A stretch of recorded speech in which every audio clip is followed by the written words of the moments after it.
Hello friends, welcome to my YouTube channel. आज के video में हम हमारी राजस्थान जीके की सीरीज़ को कंटिन्यू करेंगे और हम देख रहे हैं इंपॉर्टेंट क्वेश्चनों को इन सीरीज़ में। तो फर्स्ट क्वेश्चन देखेंगे आज के वीडियो का। राजस्थान की मंदिर स्थापत्य के संबंध में निम्नलिखित कथनों पर विचार करना है। यहाँ पर 3 कथन दिए हुए हैं, सत्य कथन को छांटना है। पहला कथन है, पाली जिले का सेवाड़ी जो है जैन मंदिर भूमिज शैली का प्राचीनतम मंदिर है। तो ये राइट है। पाली जिले में का सेवाड़ी जैन मंदिर जो है ये भूमिज शैली का प्राचीनतम मंदिर है। दूसरा है, गुप्तकालीन भरमर माता का मंदिर बड़ी सादड़ी प्रतापगढ़ में अवस्थित है। तो ये गलत है, ये गुप्तकालीन नहीं आएगा, ये गुप्तकालीन मंदिर नहीं है, तो ये गलत है। तीसरा कथन है, भंडदेवरा मंदिर का निर्माण राजा मैमल वर्मा के द्वारा करवाया गया था। तो इसमें ये ध्यान रखना है, वेरी इंपॉर्टेंट है, क्वेश्चन बहुत बार बनता है कि भंडदेवरा मंदिर कहाँ पर स्थित है। तो ये रामगढ़ बारा में स्थित है। तो यहाँ पर फर्स्ट और थर्ड ये तीनों ऑप्शन, इसमें दूसरा ऑप्शन गलत है और दोनों ऑप्शन राइट हैं। तो यानी यहाँ पर ऑप्शन सी राइट होगा। नेक्स्ट क्वेश्चन देखेंगे, गुर्जर प्रतिहार शासक मथन देव कहाँ शासन करते थे। तो ये कहाँ पर शासन करते थे मथन देव। तो ये करते थे राजौरगढ़ में, जो कि अलवर में पड़ता है। तो राजौरगढ़ अभिलेख के बारे में पूछा जाता है कि ये किससे संबंधित है। तो ये गुर्जर प्रतिहार शासकों से संबंधित है ये। नेक्स्ट क्वेश्चन है, निम्नलिखित में से किस विद्वान के अनुसार राजपूतों की उत्पत्ति अग्निकुंड से हुई थी।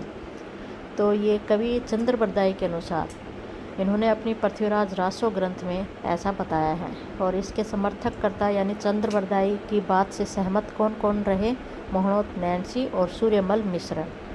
इस सिद्धांत के अनुसार राजपूतों की उत्पत्ति जो है आबू पर्वत पर अग्निकुंड से हुई थी। क्रम लगाना पूछ लिया जाता है अक्सर। अग्निकुंड से सबसे पहले प्रतिहार शासक हुए, फिर चालुक्य हुए, फिर परमार हुए, फिर लास्ट में हुए चौहान। तो एक क्रम पूछा जाता है, पहले प्रतिहार, चालुक्य, परमार और चौहान।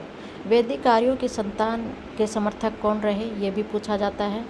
गौरीशंकर, हीराचंद ओझा और सी.वी. वैद, ये वैदिक आर्यों की संतान कहा है इन्होंने गुर्जर प्रतिहारों को। चंद्रवंशी और सूर्यवंशी कहा डॉक्टर दशरथ शर्मा ने। और प्रमुख ग्रंथ हमीर महाकाव्य नैनचंद्र सूरी और पृथ्वीराज विजय जानक का है। इसमें भी राजपूतों के इतिहास की हमें जानकारी मिलती है। ये महत्वपूर्ण ग्रंथ हैं, तो इनको ध्यान रखना है। सीधे से क्वेश्चन पूछे जाते हैं कि हमीर महाकाव्य किसका है। लोको तथा कैरिज वर्कशॉप अवस्थित है। तो ये कहाँ पर स्थित है। तो ये है अजमेर में। नेक्स्ट है, भारतीय रेल अनुसंधान व परीक्षण केंद्र अवस्थित है। तो ये पंचभद्रा बालोतरा में अवस्थित है।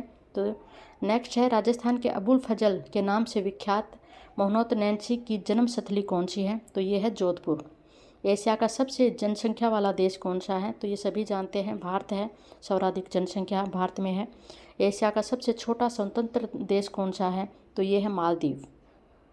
ठीक है, मालदीव, ऑप्शन बी यहाँ पर राइट होगा। किस सभ्यता में मकान व बस्तियाँ निर्माण में ईंटों का प्रयोग नहीं होता था। तो पत्थरों का प्रयोग हुआ है गणेश्वर सभ्यता में।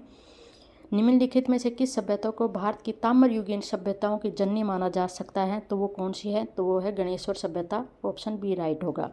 गणेश्वर सभ्यता की खोज किसके द्वारा की गई थी। तो ये रतन चंद्र अग्रवाल के द्वारा गणेश्वर सभ्यता की खोज की गई थी। इस सभ्यता में हमें अवशेष मिले हैं पत्थरों के, ईंटों के अवशेष नहीं मिले हैं, जिससे हमें पता चलता है कि यहाँ पर पत्थरों का उपयोग अधिक होता था। तो ध्यान रखना है, यहाँ से क्वेश्चन बनता है कि कौन सी सभ्यता है जिसमें सिर्फ पत्थरों का प्रयोग हुआ है, ईंटों का नहीं हुआ।